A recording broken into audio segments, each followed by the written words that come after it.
नमस्कार, हम और आप में आपका बहुत बहुत स्वागत है। हालात बड़े खराब हैं। पंजाब सरकार ने ये क्या कर दिया? प्रधानमंत्री जी को सभा नहीं करने दी या प्रधानमंत्री जी के रास्ते में अवरुद्ध कर दिया। बड़ा बवाल मचा है और इस बवाल को देखते हुए आप ये कह सकते हैं कि वास्तव में ये राजनीति हो रही है कि ये वास्तव में प्रधानमंत्री की सुरक्षा में चूक है। जैसा कि आप जानते हैं, अचानक प्रधानमंत्री का प्यार पंजाब के लिए जागा और 42,750 करोड़ की परियोजना लेके उसकी आधारशिला रखने गए फिरोजपुर, और वहां पे जाके जो हुआ वो हम आपके सामने हैं। चुनाव के ठीक पहले इतनी परियोजनाएं लाना स्वाभाविक है, क्योंकि चुनाव है। किसी तरह भी भारतीय जनता पार्टी को पंजाब में अपनी जगह तलाशना है। अरविंदर सिंह उनके साथ हैं, तो हो सकता है कि पंजाब में कुछ चमत्कार वो कर सके, लेकिन ऐसा होना नहीं है, संभव नहीं है। जैसा कि सभा हो रही थी और लगातार कुर्सियां खाली थी। खाली कुर्सियों के बाद भूपेश सिंह बघेल का पहले ये बयान सुन लीजिए, फिर मैं आपको इस बात पे बहुत रोचक बात बताऊंगा, तो आप भी हैरान हो जाएंगे सुन के। आज पूरा वीडियो देखिए और फिर बताइए कि क्या सही क्या गलत है। तो देखिए भूपेश सिंह का बघेल जी का पहले ये वीडियो। भीड़ थी नहीं, 700 लोग थे, कुर्सियां खाली थी। जब कुर्सियां खाली थी वहां कोई था नहीं, तो जा क्यों रहे थे भाई कुर्सियों से भाषण देने? जब आप 2 घंटे चल लिए तब पता चला, तब भी नहीं भर रहा। कई बार ऐसा होता है कि आते कार्यक्रम स्थल पहुंचते पहुंचते भीड़ आ जाती है, लेकिन यहां तो वो भी नहीं हुआ। पता है कि वहां किस प्रकार से केंद्र सरकार के खिलाफ वातावरण है। 700 लोगों की शहादत हुई, किसानों की, कैसे भूल जाएंगे वहां के लोग?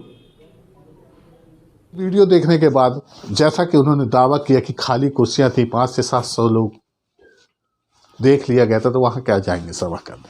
खैर, ये तो राजनीतिक लोग हैं, अलग अलग बात है। कुर्सियाँ तो वास्तव में खाली थी क्योंकि मौसम ख़राब था और कार्यकर्ता उतने नहीं पहुँच पाए जैसा जाना था। प्रधानमंत्री जी भी हेलीकॉप्टर से जाना था उनका, लेकिन हेलीकॉप्टर से न जाके बाई रोड का रास्ता पे, क्योंकि मौसम ख़राब था। जैसा कि वो बताया जाता है कि वहाँ पे कुछ किसान वहाँ इकट्ठा हो गए और इस कारण का वहाँ पे जाम की स्थिति हो गई और रास्ता अवरुद्ध हो गया, और इस स्थिति में प्रधानमंत्री को 20 मिनट वहाँ खड़े रहना पड़ा और इंतज़ार करना पड़ा। उसके बाद वो वापस लौट गए और जाते जाते उन्होंने एक शब्द भी कह दिया कि अपने मुख्यमंत्री को कहना कि मैं सही सलामत, यानी मैं जिंदा वापस लौट आया हूँ। प्रधानमंत्री जी को इस शब्द कहना नहीं चाहिए था, क्योंकि प्रधानमंत्री हैं और देश के प्रधानमंत्री को इस तरह के शब्द का शोभा नहीं देता, क्योंकि उनको इतना भय था। 20 मिनट अगर कहीं खड़े रहे तो उनको इतना भय था कि उनकी जान चली जाती।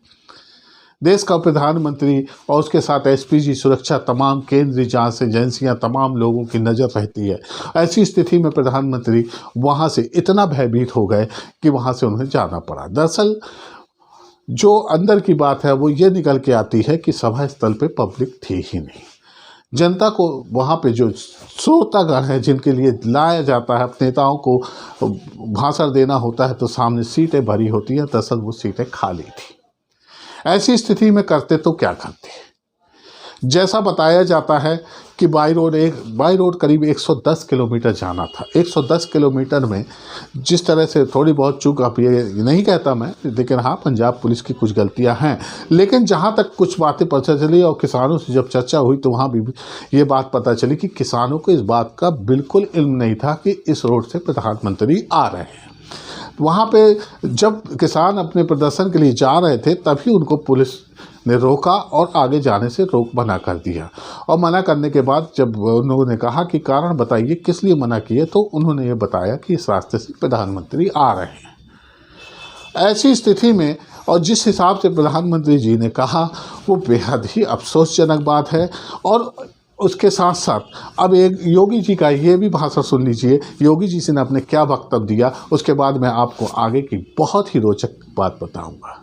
तो सुनिए योगी जी क्या बोल रहे हैं। आपकी सरकार के संरक्षण में आज पंजाब के अंदर हुआ है, वह पंजाब के अंदर व्याप्त अराजकता और दुर्व्यवस्था का एक जीता जागता उदाहरण है।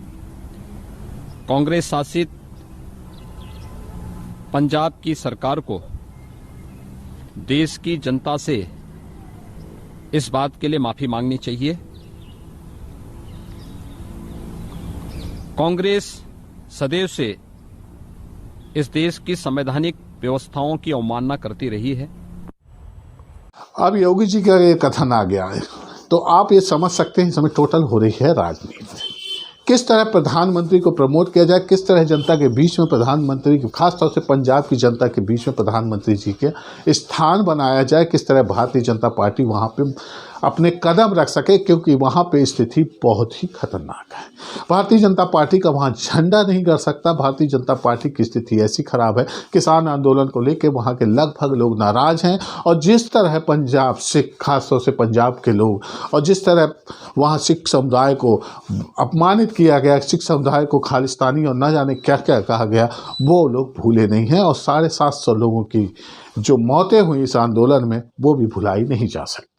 इन तमाम चीज़ों को देखते हुए कोई ना कोई एक ऐसा रास्ता निकालना था, उस रास्ते के माध्यम से, ताकि वहाँ पे लोगों की सिंपैथी प्रधानमंत्री के प्रति और भारतीय जनता पार्टी के प्रति जागे और लोग उस भारतीय जनता पार्टी को फिर वोट करने लगे। अरविंदर सिंह के साथ मिलकर वहाँ चुनाव लड़ा जा रहा है, जबकि वहाँ की स्थिति भारतीय जनता पार्टी के साथ बिल्कुल ही अच्छी नहीं है।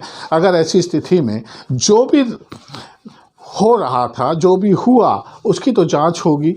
उस मामले में जो होगा वो तो देखा जाएगा। चूँकि ये प्रशासनिक अधिकारियों का मामला है, तो इसमें प्रशासनिक अधिकारियों की बैठक हुई, जांच होगी, और इस मामले को लेकर सुप्रीम कोर्ट भी जाया जा चुका है। कुल मिला के इस मामले को इतना हाईलाइट किया जा रहा है, और ख़ास तौर से इस मामले को जिस तरफ से हमारे गोदी मीडिया हैं आंसू बहा रहे हैं, वो देखा जा रहा है। किस तरह से वो विलाप कर रहे हैं, किस तरह से वो बता रहे हैं कि देश के प्रधानमंत्री बच गए, उनकी जान को खतरा था।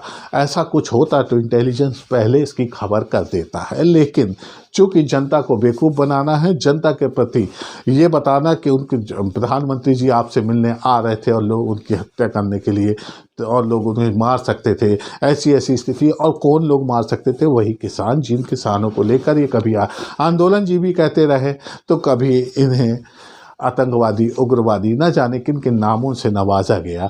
उन्हीं से उनको जान का खतरा था, और उन्हीं के पास वोट लेने भी जा रहे थे। ये बहुत बड़ी बात है। एक किस्सा मैंने आज पढ़ा, उस किस्से में मैंने देखा कि ये कहा जा रहा था कि एक व्यक्ति छत में पानी डाल रहा था, अपने पेड़ पौधों में पानी डाल रहा था, गमलों में पानी डाल रहा था। तो पानी डालते हुए आज कुछ बूंदें, 2-4 बूंदें नीचे गिर गई, यानी छत से नीचे एक राहगीर के ऊपर पड़ गई। होना क्या था, वो राहगीर ने हंगामा मचा दिया और चिल्लाने लगा कि मुझे तो इन लोग पानी से डुबा के मारने वाले थे। तो ऐसे किस्से अब आप समझ सकते हैं कि क्यों बनाए जाते हैं, ताकि लोगों की सिंपैथी जुड़े, ताकि लोग इस दूसरे से जुड़े। अभी मज़ेदार बात यह है कि इस मामले को लेके इतनी जल्दी शांत नहीं होने वाला। ये मामला लगातार चलेगा, और मीडिया, जो गोदी मीडिया है, उसको किसी तरह भी पंजाब में भारतीय जनता पार्टी की ज़मीन बनाना है। इसलिए इस मामले में नए नए एंगल आएंगे, नई नई बातें आएंगे। देखेंगे आगे क्या हो सकता है। जिस मामले में राजनीति नहीं होना चाहिए, जिस मामले में सिर्फ सुरक्षा की बात थी, और अधिकारी और प्रशासनिक अधिकारी, एसपीजी, उन तमाम केंद्र एजेंसियों का काम था, वहाँ पे अब नेताओं के काम आ गए। नेताओं के एक से एक बयान आ रहे हैं, नेताओं की एक से एक बातें हो रही हैं। अब देखते हैं आगे नेता क्या क्या रंग लाते हैं, क्या क्या गुल खिलाते हैं। आज बस इतना ही, फिर आगे बात करेंगे किसी नए टॉपिक पे। जब तक के लिए जय हिंद, जय भारत।